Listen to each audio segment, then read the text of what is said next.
Just as most organisms are composed of many different cells working together, individual cells are made of numerous organelles that work in concert to ensure that the organism functions properly. The transportation of nutrients, wastes, and cell products within the cell is vital to its ability to function normally. Such transportation is facilitated by the endoplasmic reticulum, or ER, which forms an interconnected highway system on which molecules can move from one part of the cell to another. In electron micrographs, the ER appears as loose strings running throughout the cytoplasm.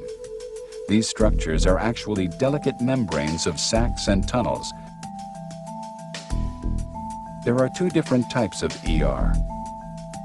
One type, called rough endoplasmic reticulum, appears to be covered with tiny spheres.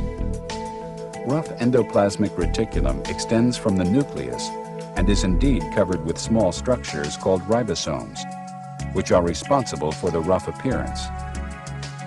The rough ER connects to the nucleus and is important in transporting certain substances, such as proteins, into and out of the nucleus. Cells that produce large numbers of proteins have more rough ER than those that produce fewer proteins.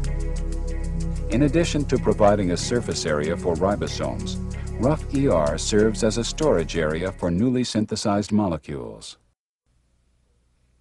Another type, called smooth endoplasmic reticulum, has no ribosomes attached to its surface, and thus appears much smoother than rough ER. Like rough ER, smooth endoplasmic reticulum serves as a storage area, mainly for proteins that will later be exported out of the cell.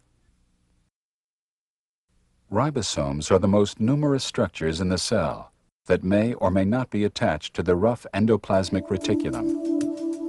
Ribosomes, which are composed of RNA and proteins, are the primary site of protein synthesis. Since all living things rely on proteins for cell maintenance and growth, it is easy to understand why ribosomes are so abundant. The location of ribosomes within a cell provides an indication as to their specific functions.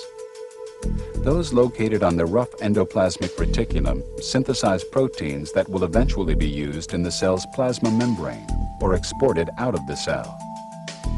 Ribosomes that float freely in the cytoplasm synthesize proteins that will be used inside the cell. Every eukaryotic cell has a uniquely shaped organelle called the Golgi apparatus. Here you see the structure of the Golgi apparatus, which appears as flattened sacs stacked on top of each other.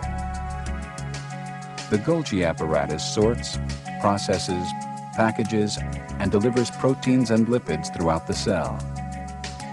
The proteins and lipids may remain inside the cell, be used in the plasma membrane, or be exported outside the cell.